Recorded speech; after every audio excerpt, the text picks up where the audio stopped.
Hey. Hey, Chris. How are you doing? Calling Chris Anderson in... I am in Berchtesgaden.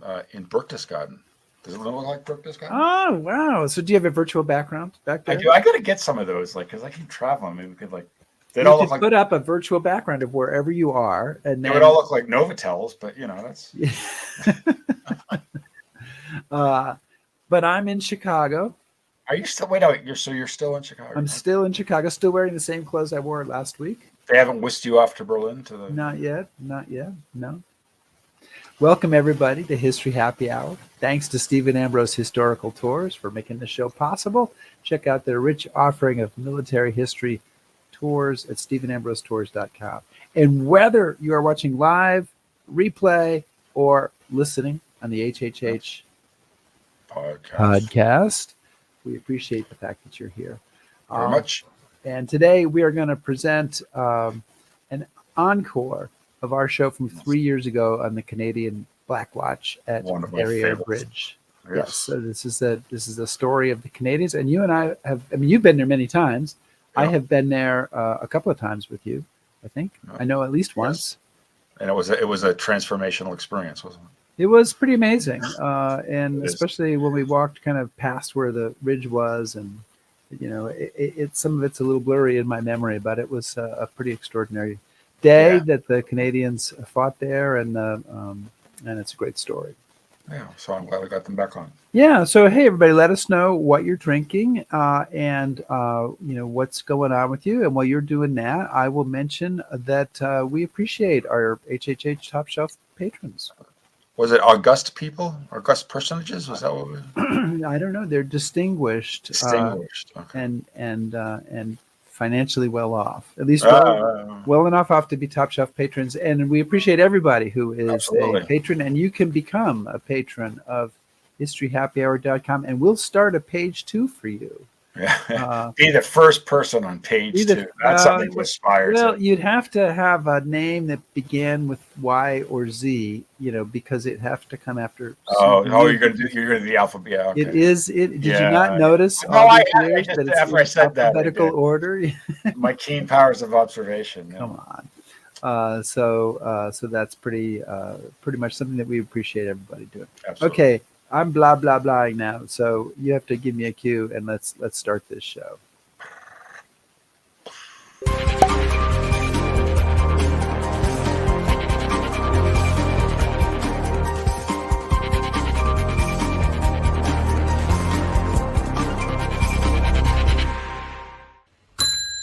The bar is open. The bar is open, and the floor is yours.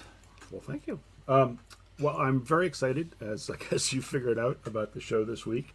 Our guest this week is David Keefe, and David is a professor of history at Marianopolis College.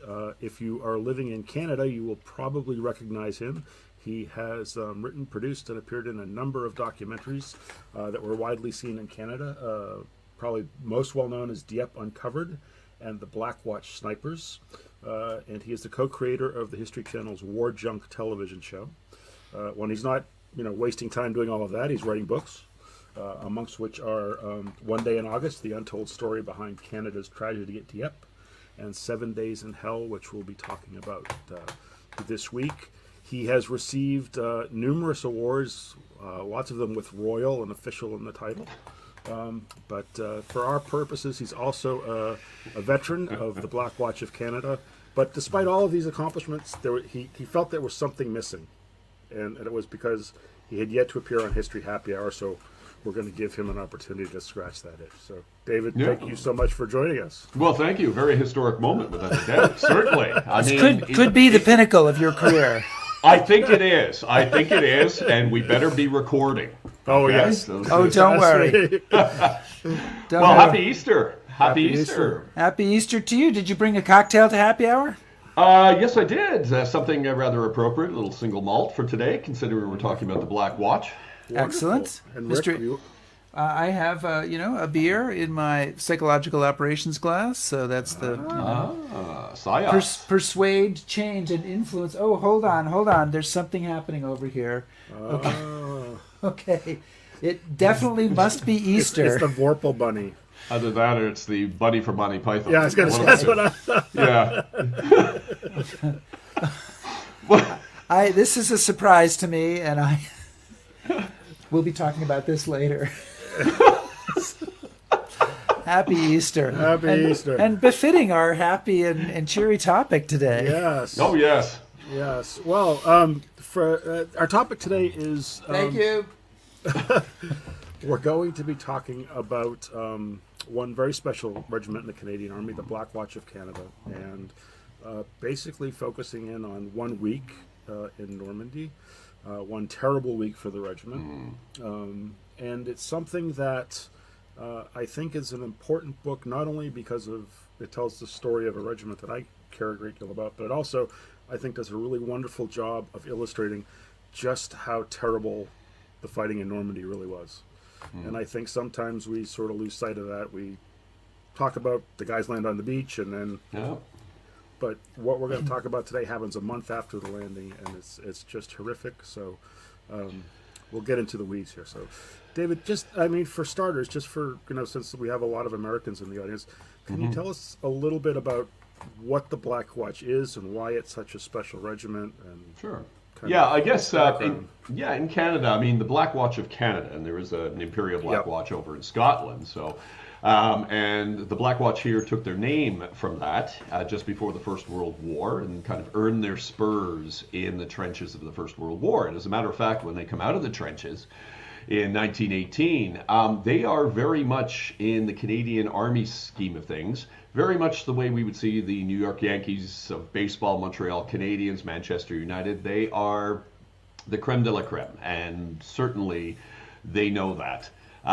They recruited, and of course, up here in Canada, we're along the lines of the British tradition, or at least we were at this time. In other words, we have regiments which are recruited from certain regimental areas. And the Black Watch is Montreal based. When Montreal used to be the center of the universe in Canada, now of course it's Toronto, but when Montreal was the mover and shaker of Canada, the Black Watch of course was able to recruit heavily, not only here but other parts as well. We'll get into that in a bit.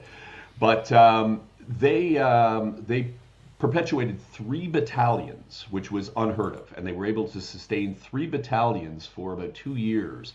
2 of them fought through the entire war. 1 of them was in and out relatively quickly. But the big claim to fame for the Black Watch was all 3 of them were standing essentially shoulder to shoulder together at Verrières Ridge when Verrières Ridge was captured in 1917, which is the pinnacle of Canadian military history. Right. So you can imagine, and when they came out of the trenches, they had the most battle honors of any regiment. They had the most individual honors. 6 Victoria Cross recipients were part of their ranks. And they emerged with an attitude and a swagger, well earned, but it was something that they definitely took into World War II, without a doubt. Yeah.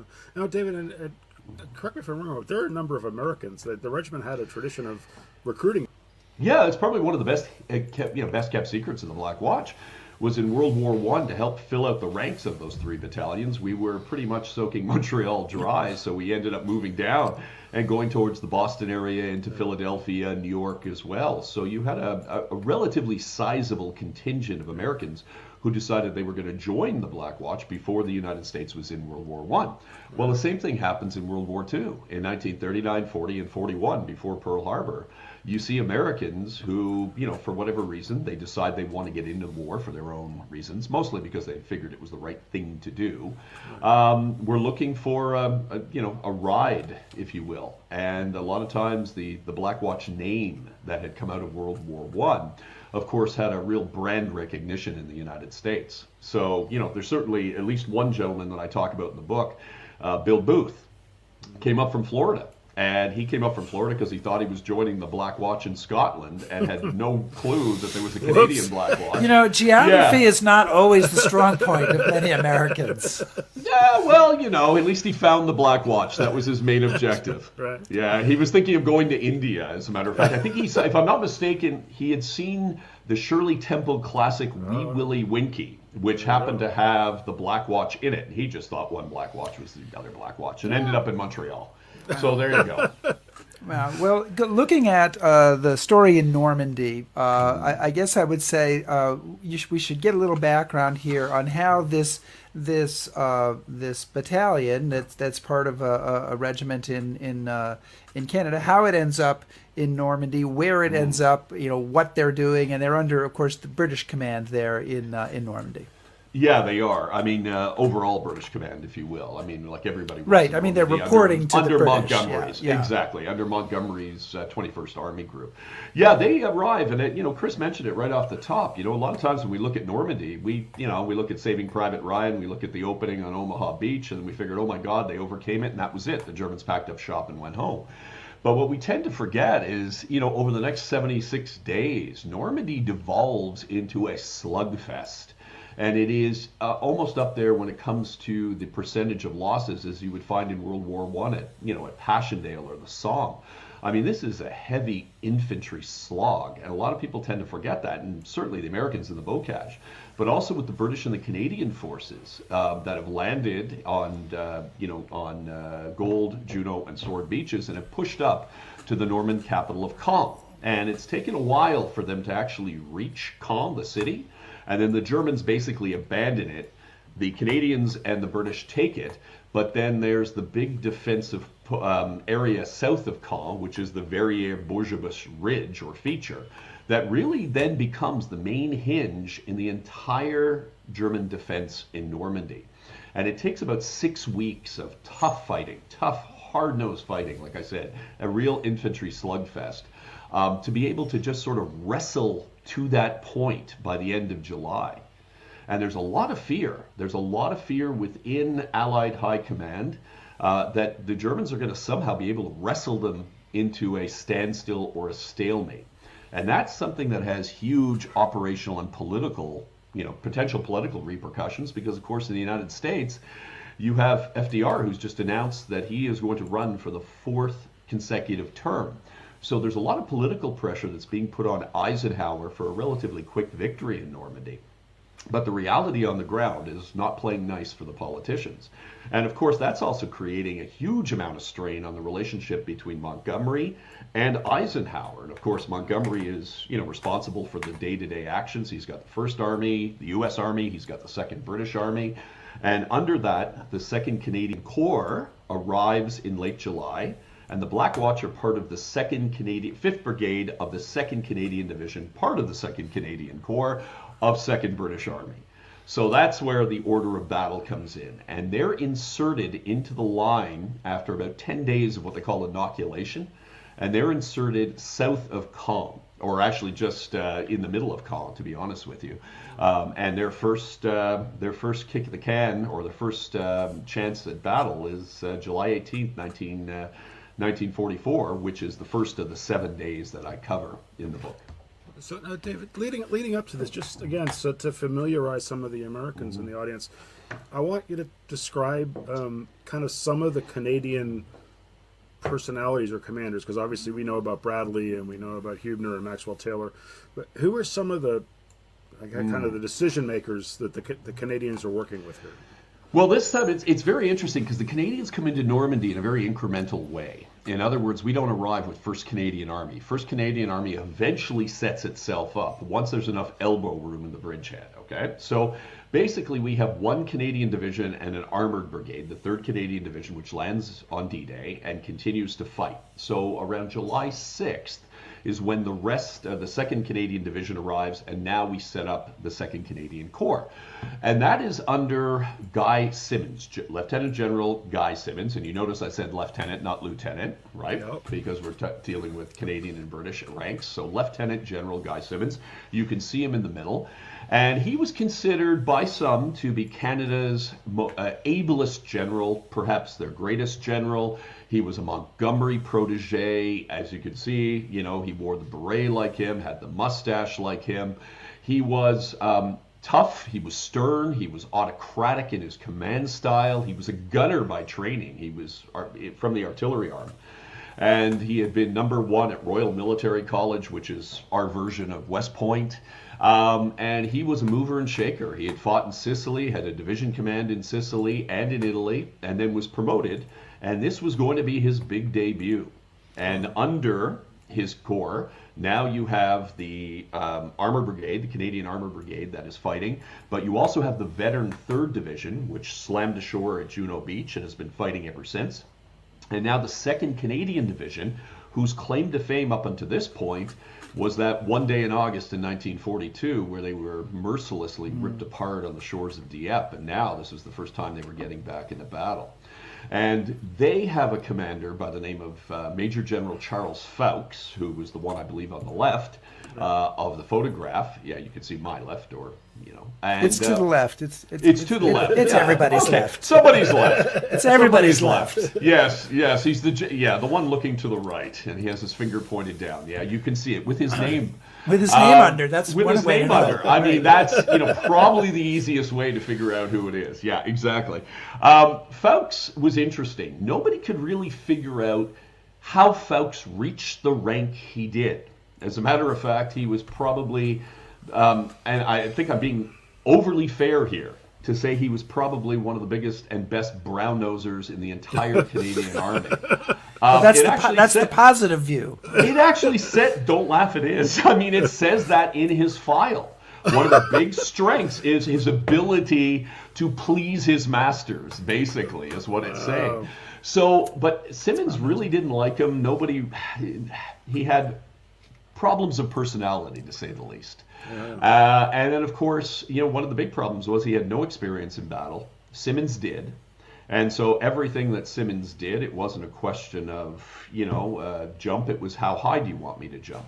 Right. And that trickles down in 2nd Canadian Division. That goes not only from Fowkes, but also down to the brigade commander, where the Black Watch is in, 5th Canadian Infantry Brigade.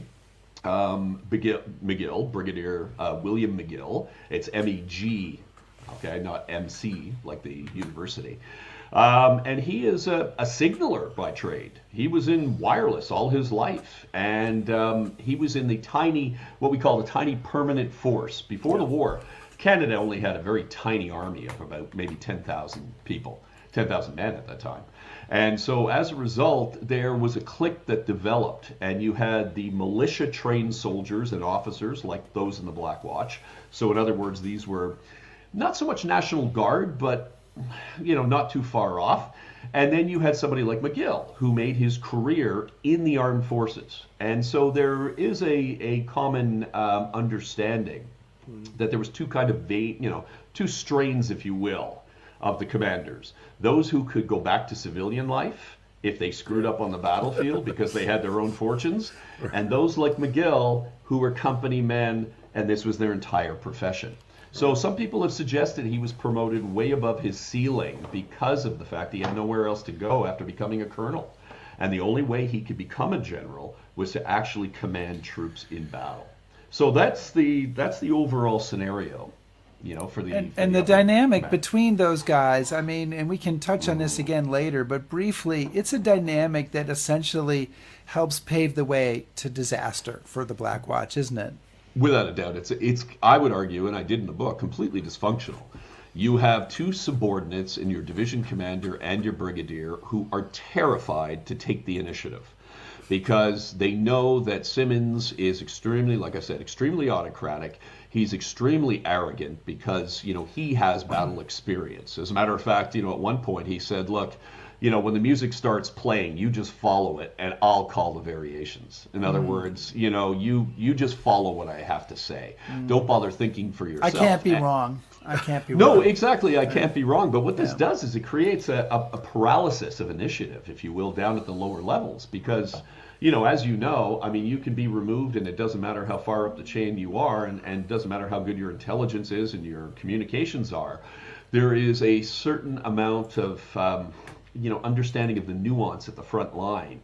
And you have to be able to have that, rapport that moves back and forth with your units in the front to be able to have, as the Germans call it, a fingertip feel of what's going on in the field.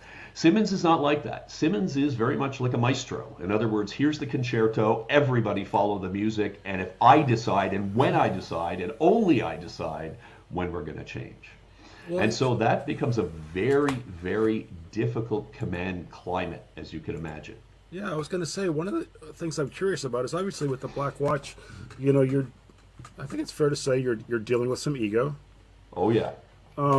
And they have over them this kind of dysfunctional command structure. So as they're going into combat in Normandy, do you have any sense of, are the guys in the regiment saying, who are these clowns above us, or it's all good, or Oh, yeah. are they, what's their kind of... Part of the Black Watch attitude, as I mentioned, or mystique, as we termed it earlier, is the fact that nobody is going to tell the Black Watch how to do something. In other words, you can tell us what needs to be done, just don't tell us how to do it. And part of that had to do with this incredible legacy coming out of World War I. And also, too, you do have, like, for instance, the colonel who is leading the Black Watch into battle, Stuart Cantley, graduated, like Simmons, #1 from Royal Military College. So there is, there is some professional egos here. But also, you remember that the Black Watch is made up specifically of, working class kids from the Anglophone areas of Montreal, predominantly the Irish and the Scots and, the English.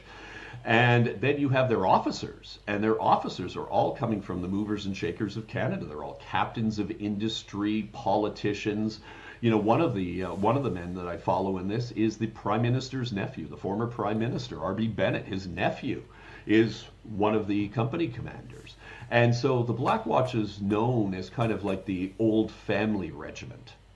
In other words, it's a blue chip regiment, if you will. So any time that any kind of decision is made, the Black Watch are sure to put their voices out there. In other words, they're sure to be heard, if you know what I mean. In other words, you better do right by our regiment. Right. Yeah. But it doesn't start off too well. So on the 18th, No. Their hard knocks start right out of the gate. There's very little in the There's no gradual easy transition. into this. Yeah, No, no. there's no easy. I mean, they do, they land on the 6th, like the rest of it, the 6th of July. Right. And then they spend about 12 days in this inoculation. So basically, they're going around doing some patrols and sniper hunting and things like this, and just getting used to what it's like being under fire for the first time. Because remember, they've essentially sat in England training for 4 years up until this point. The only time they sent one company, 120 men into Dieppe, and they never came back. So they replaced that company. But you can imagine what it's like. And, think about, we're all sports fans here. We were talking about that before we came on. You can only play so many Grapefruit League games before you start to get stale, right? You've got to be able to see action. And, of course, combat, you can be so well trained for it, but there's no substitute for experience. There are a billion little things, particularly in infantry combat, that you need to be able to pick up on the field of battle that you're not going to get training in England.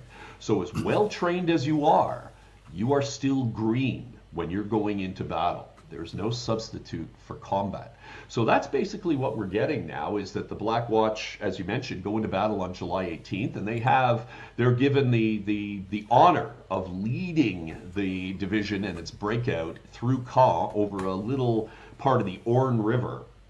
In the southern part of Caen. If you've ever been to Caen, you know what it's like. You drive through to the south as you're heading south towards Verrières, and it's a tiny little river. I mean, it's only about maybe 30 yards wide. And this is their first show.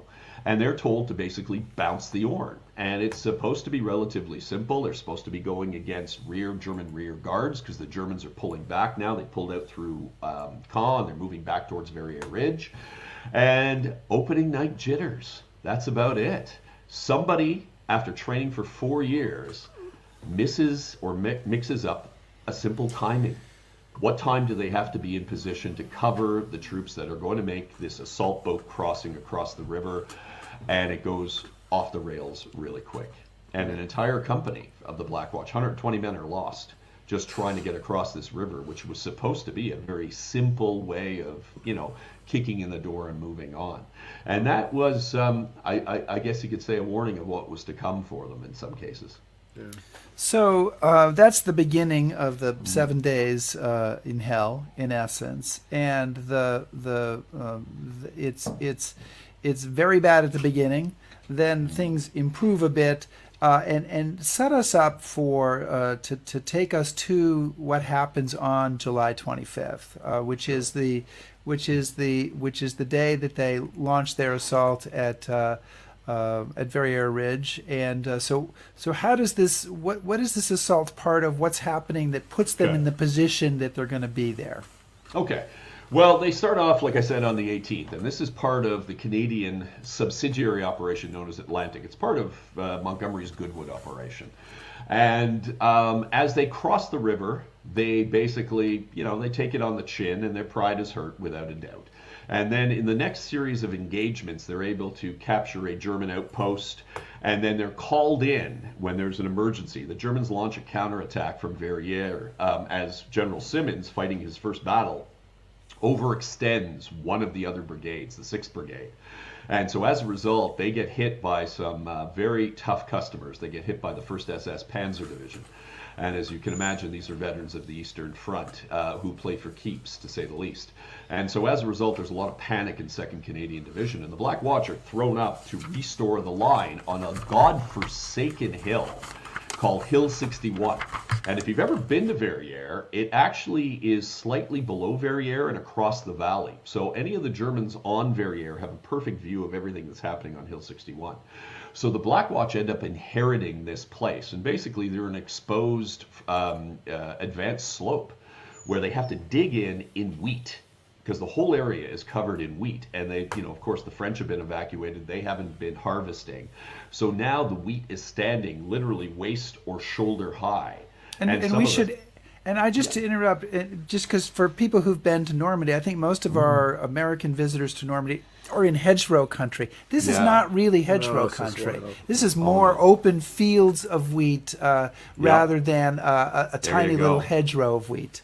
Yeah, exactly, and that's the thing that changes the dynamic. When you have, you're fighting in the bocage country, it's very short, sharp fights. Here, it's very much like World War I, as I mentioned, up in Flanders, where you are advancing steadily and relatively slowly up a steady incline for 2 or 3 kilometers or a mile and a half at a time. So this is very difficult, which requires then that all the elements of your force come together. So in other words, the artillery, the tank support, the Air Force if they're available, etc., to be able to cover that kind of ground without being massacred. But, to get there, that was one of the big problems. When the Black Watch ended up on Hill 61 and they had to stay there for 4 days, it kind of reminds me, and I've said this before, in Band of Brothers, in, the Ardennes, the Bastion. They have their Bastion for the Black Watch right out of the gate. There's no winter, there's no cold, but they're getting, high temperatures, and then one day it'll be raining, and the next day it'll be high heat. And then, of course, they're in an environment that they've never trained in, because in England, and a lot of people don't realize this, you could not train in wheat because it was scarce and they were using it for food. So you were prohibited from going into wheat fields. So now you're in a completely foreign environment where you have to dig in with the wheat all around you. And of course, you're facing an enemy who has fought in this terrain for 3.5 years in Russia, and they know all the tricks of the trade. Well, yeah, I think it's important for people to know that, the opposition, particularly against the Canadians, this isn't, Russian conscripts or Ost volunteers or unit. This is they're going up against the A team. And one quote I wanted to read. This is from your book. This is from an American who's fighting with the Canadians, Robert Rigg, and he says, "The SS were unmitigated bastards in every sense of the word. They were all psychopaths, totally imbued with the filthy Nazi credo and remorseless killers of both prisoners and wounded. They were hated by the Wehrmacht almost as much as by us. The ordinary Jerry would fight one hell of a battle, but if all was lost, he would surrender or retreat. Not the SS. They fought to the death, and they were killed as they deserved." This is brutal stuff. This is not... Yeah, and it's very symbolic of the relationship. Of course, I'm not sure if any of your viewers would know, but the Canadians and the British had a very difficult time with the 12th SS Panzer Division on D-Day and the days leading. Close to 300 British and Canadian prisoners were murdered by members of the 12th SS over a couple of days after D-Day. So by the time that this is all cooking and you've got the rest of the SS divisions coming in, you can imagine the kind of relationship that has been built up, particularly between Canadian units and the SS. Yeah. And as you mentioned, it is the A-team. The best that Hitler has left to throw, he's doing it. I mean, they've got the 1st SS, the Hitler bodyguard. They have what's left of the 12th SS. They're battle groups of the 2nd Panzer Division, which is one of the best that the Wehrmacht have to offer. Plus you have the 2 Panzer Divisions, SS Panzer Divisions, that would later make their fame and fortune, if you will, at Arnhem, the 9th and 10th SS Panzer Division. So, you are literally going up against the best in what essentially is your first battle. So I don't think you could have much more of a David and Goliath kind of matchup going in to start. Well, and I want to take a look at what happened on the 25th, and I did not take this from your book. I was looking for a simplified version of this map, but in essence, the Black Watch on the left, they're part of a larger attack, which is, I think, Operation Spring. Is that right? Yes, Operation Spring. Yeah. Yeah, and so you see, there's an attack going on by the Canadians, the infantry, the various parts of it, and they're going to be trying to attack towards this town, Fontenay-le-Marmion, and to do that, they have to go over this ridge, Verrières Ridge, and that's kind of the sticking point. And they hope to have tank support for this. Doesn't quite work out, and it ends up, honestly. David, reading your book, it feels a little bit, it's a smaller scale. It feels a little, what happens feels a little bit like Pickett's charge at the Battle of Gettysburg, So tell us what goes on there. Give us the overview. Well, essentially, I mean, by the time we get to it, it's a locomotive that's, going off the rails. The entire train is a runaway train by the time the Black Watch actually make their attack. One of the big problems, of course, is General Simmons, Guy Simmons, is trying to, I would argue, impress. He's trying to make his mark. He would like to get Verrières Ridge. He wants it as his Vimy Ridge of World War II. And so as a result, he comes up with a monster of a plan. It's overly complex. It's overly complicated. It has a series of phases, basically 3 phases plus an option depending on how you're doing at the end. And it's overly ambitious. Given the fact that the Germans, over the preceding days leading up to this attack on July 25th, are pulling out all the stops and moving their reserves south of the ridge. He understands he's getting top-notch intelligence either through signals intelligence or he's getting it through ultra. He knows what it's looking like, and he starts scaling it back a little bit in his mind. He was hoping to break through originally.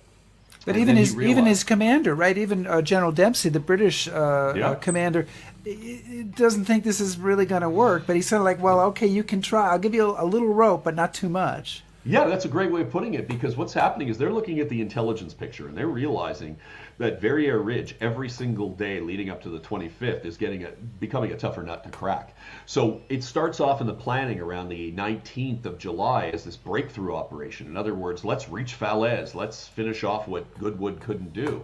And then the sober reality for most people, most of the commanders start to sink in, and eventually Dempsey has to kind of rein in Simmons to a tad, and he actually puts a time limit on this.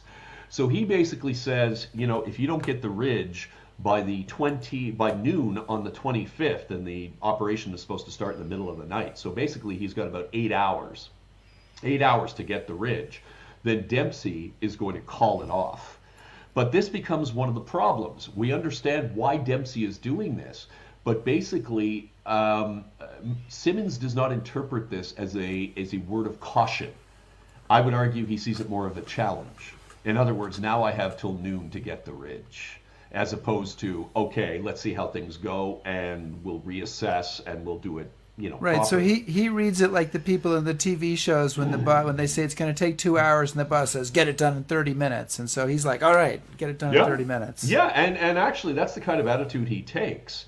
And, the problem is he's got this incredibly complex and complicated plan, which is based on timing.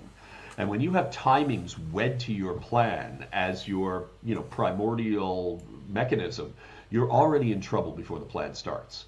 Because inevitably, the Germans are going to throw off your timing. I mean, they're masters of defense by this time. They are wilting away, and they're nowhere near as super as a lot of people claim they were. But they understand how the game is played, and they know how to get you off kilter. Pardon me. And that's exactly what happens. And so they know that spring is coming. They know Operation Spring, I should say. They know essentially because of all the, the artillery that's ramping up, and the two Allied armored divisions, which are queuing up in the back to try to push through if Simmons gets the ridge. They know something big is about to happen. So they end up getting the first strike in, and they send, believe it or not, an airstrike, a series of airstrikes, which is unheard of at this time. And that's how desperate the Germans were. They send a series of airstrikes at night, and they're quite successful in hitting Canadian and British command, control, and communication facilities, which immediately then throws everything off kilter. And so basically, Operation Spring, gets behind time. They're supposed to be trying to assault Verrières at night. In other words, in the darkness, and the last push is going to be right at dawn before the Germans really have a good view. But unfortunately, they're about 6 hours behind. So in other words, instead of the Black Watch going in at 5:30, it's now 9:30, and they're still trying to fight to get to their start line because all hell has broken loose during the night. So now, if you're in the Black Watch, you're sitting there looking up at Verrières Ridge. The Germans, of course, are on the reverse slope in full strength. And now it's broad daylight. There's no mist. There's no half light. It is now a bright, shiny, sunshiny day. They haven't seen sun in a week. And now suddenly it comes out. And of course, so now the only thing that they have to rely on is, as they're making their way for almost 2.5 kilometers straight up the ridge and then over the ridge down onto that target that you showed before, their objective, the town of Fontenay-le-Marmion, they have a series of artillery concentrations that are going to come down and provide, if you will, a wall of steel. And they're going to have support from a squadron, actually, of tanks, Sherman tanks, that are going to come in apparently from the flanks. And then they're going to provide direct fire as the indirect fire comes down, and then basically they're going to move it right up the ridge and then down onto their target. So you can imagine that, everything has to come off according to plan and like clockwork for this to work. And of course, as you know, in combat, nothing ever goes according to plan. You have to have your branches and your sequels, and that's just not built in. Well, I just find it unforgivable. I mean, Simon's obviously this is his first big battle, but he'd been in Italy. I'd like to get into the kind of the details of the attack, but I've been to where the attack goes in. Unfortunately, when I was there, your book hadn't been written yet, but you just want to weep when you see the ground. That seems to be quite the theme in Canadian military history, whether it be at Dieppe or whether it be in Normandy. There's a lot of times, and of course, the Canadians do have tradition of accepting whatever job is given to them, and will die attempting to do it. We did that in World War I. That's why we ended up with our, the reputation we did coming out of the trenches. And in World War II, you could probably argue it was the same thing. And in microcosm, it's like that for the Black Watch. To get back to what you were talking about before, Simmons, I think Simmons doesn't understand really infantry. He doesn't understand the infantry battle, and he doesn't understand armor. He is a gunner, and everything is about the fire plan. And he was quite successful, one would argue, as a division commander. But you're dealing with a different level when you have a corps that is made up of infantry and armor. Because not only does he have 2 infantry divisions for this attack, but he also has 2 British armored divisions plus a Canadian armored brigade. So, he's got a mixed bag, and he just doesn't really understand it. Everything is methodical and plotting with him, as opposed to that idea of fingertip feel, the genuine fingertip feel of understanding, what's going on with your men in the front, how the enemy is working. It's like a boxing match, and he's just, he's not Muhammad Ali. He's not. Yeah. And that's what, he's just a big slugger who comes out, and the Germans are like Ali. They know how to dance. They can play rope-a-dope. They understand the art of it at this particular point. I'm going to read a passage here and for people who don't know, and when they read the book, they'll know more. But basically, 325 young men advance across the wheat. Yeah. they go up over this cliff and they're gone. Yeah. And this is a passage from the book that I found pretty compelling. During the 4-hour ordeal, one Black Watch man fell every 12 seconds. Every 2 minutes, one Highlander died in the withering German fire as they pushed up the ridge in a bid to fulfill their duty to higher authority, honor, the regiment, manhood, and, as some would say, destiny. So, you know, what happened? They just disappear. Well, that's the thing. You know, you can imagine being in the head of the Black Watch Command at this time. Unfortunately, part of the reason why they were delayed is because they lost their commanding officer, Stuart Cantley. He was mortally wounded, and his 2IC, or the guy who acted like his 2IC, was also knocked out. Second in command, right? Second in command, yeah. Sorry, the old army in me is coming out. And I'm good for translating that. It's a great from army to English. Thank you. So there's a bit of a paralysis because there's a vacuum of power. There's an argument going on between who's going to take over. Finally, there's a young major who comes in and takes over. His name is Phil Griffin. He goes down in history because he ends up leading them up the ridge.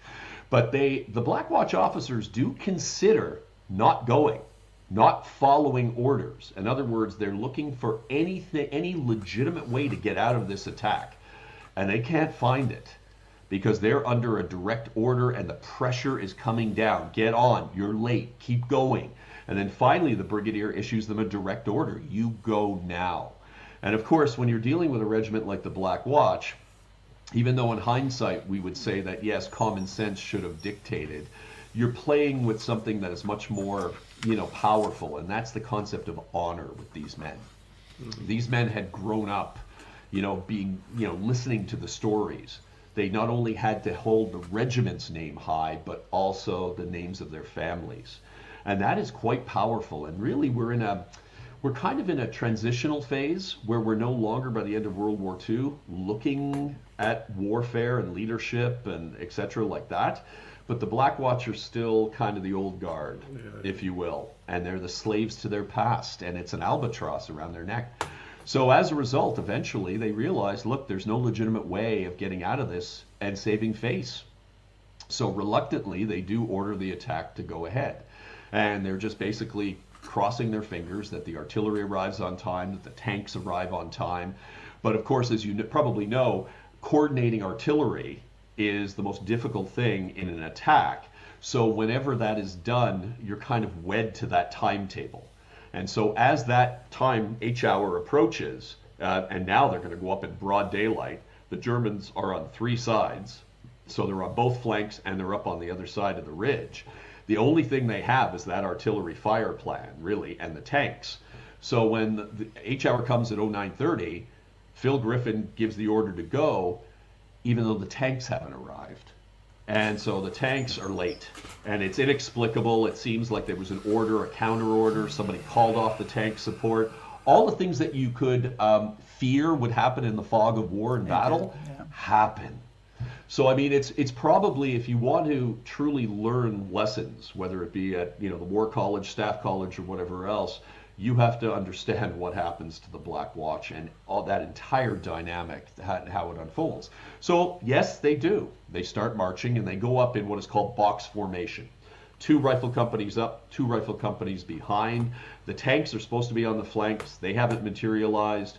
And the artillery is coming down, but it's coming down on the reverse slope, and they can't see it. So as a result, a lot of the men mistakenly believed that the artillery never showed up. It did, but it was nowhere near as effective as they hoped it was going to be. So basically, the Germans just stood there and watched them come, and they started moving up from a little town called Saint-Martin into the wheat field. And they started moving up the wheat field, basically at a walking pace, as you normally would do to keep command and control, particularly in wheat. You go to ground in wheat, you lose everybody. So as they're going up, occasionally there was some plunging sniper fire, and then the machine guns, German machine guns, opened up. And of course, as you can imagine, the pace starts to quicken a little bit.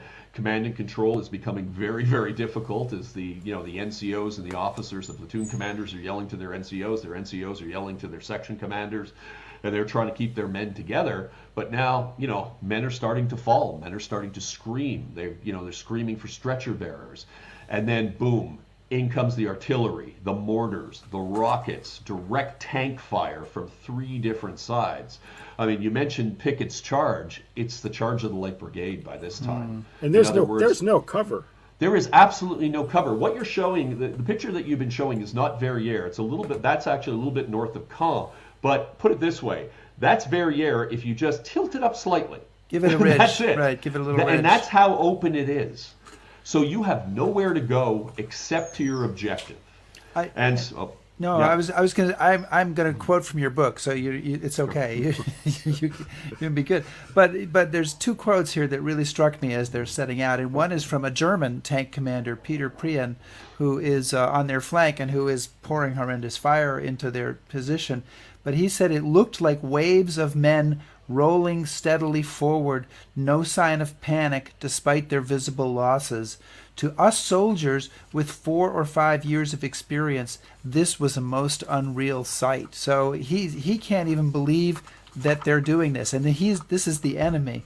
And I would balance that, as you do in the book, because they're on virtually the same page, with a quote from Bruce Ducat, if I'm saying his name correctly. Ducat. Ducat. Okay, Ducat. And he said his description puts you right in the moment. The first thing you noticed was how loud it was. Machine guns firing, bullets whipping through the grain that sounded like wasps, shells landing, men shouting orders and wounded screaming, screeching metal and the clang of bullets and shell fragments meeting body armor, shovels, picks or helmets, and then the smell of the cordite from the blast. It just stunk. Yeah. Bruce, I was very lucky when I started doing the interviews for this book. I was a young officer 30 years ago in the regiment, and when I used to go in, they were still around. I mean, the men would have been in their 60s at that time, and I was very lucky when they found out that I was quite serious about military history, that, in addition to, my very short time in the Army, that my career was definitely going to be in history. I was able to gain their confidence, and I was able to sit down with many of them over several years, decades actually, and get their story down, and Bruce was something else. Bruce was very open about everything. He had his vision, and of course, as a historian, you're challenged with that because everybody's got particularly an infantryman, 50 yards wide, 50 yards deep. That's their war, right? Everything that happens. And so they're all puzzle pieces, and we have to bring these puzzle pieces together. But what was interesting was that Bruce's description is almost universal with everybody who was there. And whether it's the sight, the smell, the sound, and a lot of them really talked about the sound. And it was, the last thing they wanted to hear was the clang of metal because they knew something was hit. It was one thing when the bullets went by and they sounded like wasps, but it was another thing when you'd hear a thunk or you'd hear a twang or a pang because you knew it had struck something. And that was the tough part. And then, of course, the artillery. The artillery coming down, and they're facing everything from 210 millimeter rocket shells to 150 millimeter high explosive. They're getting 81 millimeter mortars dropping in. I mean, it's a carefully crafted killing ground. It's almost textbook. It's right out of German doctrine. And unfortunately, the tank support didn't materialize as it should have. And the artillery was relatively ineffectual. And so, right from the start, even if things did come together, I really don't see how they would have been able to make it up. And so by the time they actually reached the crest of the ridge, out of the 325 men who start the assault, only 60 are left. That's it. And only 60 make it across. And out of the 325, less than 20 make it back the next day to be able to report fit for duty. So 129 men are killed and a whole bunch are wounded, and others are taken prisoner of war. And some of them are lucky. They end up in, German hospitals in France that, in the next couple of weeks are overrun and they come home. But Bruce Duckett doesn't. Bruce Duckett ends up in a German prisoner of war camp right until the end, as well as some of the others. So, Dave, on that attack, they suffered 97% casualties. They've lost a company crossing the Orange. So, in your book, it's first 7 days of combat, they suffer 72% casualties. Yeah. Well, I mean, two questions really. One is, how does the regiment basically continue to function, because they go on and they finish the war, so they're reconstituted. And then moving on from that, why don't we, the collective we, know more about this? I mean, Okay. if you go to Okay, two great questions. you go to Newfoundland Park, there's always buses there, right? The Newfoundland Regiment, their moment on July 1st. We all From know World about War One, right? From World War One, Yeah. sorry. Yeah. We all know about Company A on Omaha Beach. Yeah. This is. I just, know. I would argue it's kind of a travesty. It's fallen through the cracks, and there's a reason for that. And let me get to your first question first, Yeah. and then we'll come back to that. I mean, the first question is, the Black Watch is not the only one to suffer heavily. I mean, they suffer the most, but the entire 2nd Division and also 3rd Division suffered very heavily in this bid to get Verrières Ridge and Operation Spring. As a matter of fact, there's 3 big operations that are put on before the Canadians and the British finally get Verrières Ridge. So you have Operation Atlantic on the 18th, you have Spring on the 25th, and finally Operation Totalize on the 8th of August, which actually brings the ridge in. But there are there's a disproportionate amount of infantry casualties that the Canadian Army had not prepared to make good. And as a matter of fact, that was one of the big problems. Most of the casualties they figured would come into the ranks of the armor, believe it or not. So as a result, when you finish the Battle of Verrières, you are short on infantry reinforcements. And the Black Watch literally starts scraping the barrel to get whatever they can, and so does the Canadian Army. So by the time you reach, late summer, early fall, you are getting a massive reconversion. So people who were in light anti-aircraft, bakers, candlestick makers, shoemakers, are now being thrust into the front lines and being retrained very quickly to be infanteers. So it has a dramatic impact also on the Black Watch, because some people have said that is pretty much the end of the territorial exclusivity of the Black Watch. It really is no longer a Montreal regiment after Verrières, because now you have to recruit from right across Canada and anywhere else to fill those ranks. And I would argue it's not a bad thing, to be honest with you. We get some of the best and brightest people from across the country associated with the regiment, but at the same time, you have to remember that a lot of the men that were coming in, particularly to the Black Watch, because they suffered the most, were rather reluctant to be there. They didn't sign on to be carrying a rifle in a frontline infantry. They were trained to fire an anti-aircraft weapon, or trained as engineers or medics or whatever else, and now they're being thrust into the front line. But I think, to get to your second question, one of the reasons why we don't tend to look at this is because it is a painful chapter. But it sounds weird because Dieppe we commemorate all the time. But I think part of this also had to do with the end of the war, with politics and with history. And remember that Guy Simonds continues on in command. He continues on throughout all of Northwest Europe. And when he finishes being the senior corps commander in the Canadian Army, he expects to be the first Canadian chief of the general staff as soon as the war is over. The Army commander, Harry Creer, is retiring. Everybody expects Harry's just going to tap him on the shoulder. But of course, people don't realize, except if you're in the Army in high command, that Creer and Simonds hate each other. There is a Simonds and a Creer clique, and there's no mixing. It's like prison gangs. You just don't deal with each other. So as a result, Charles Foulkes, our division commander, remember the one who was fantastic at brown nosing? Well, he ends up being selected by Creer as the first chief of the general staff after the war, which Simonds considers to be a massive slap in the face.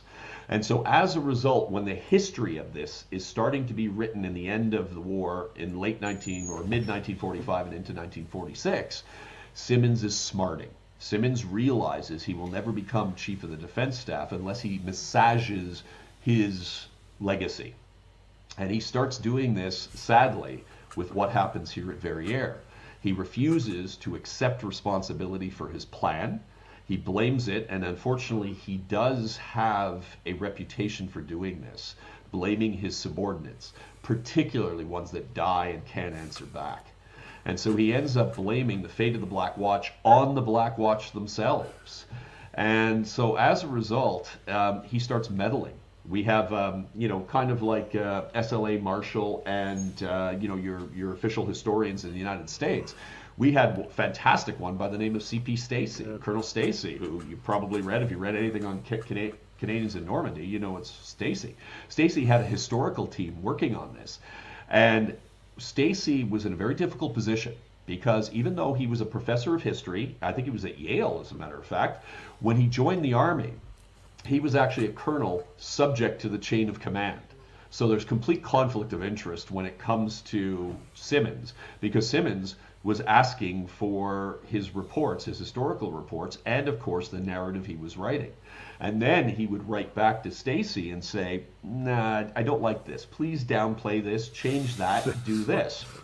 So he actively That's how good history is written, right? Well, yeah, and to be honest with you, the reason that we know about this and the reason that I could challenge this and take this on is because C.P. Stacy understood what the hell was happening, and he put everything in his diary, which was brilliant. Yeah. In other words, he left Don't mess with a historian. No, we'll mess your legacy up forever. Oh, Don't mess with historians. So anyway, that's what he ended up doing, but part of it was the damage was done.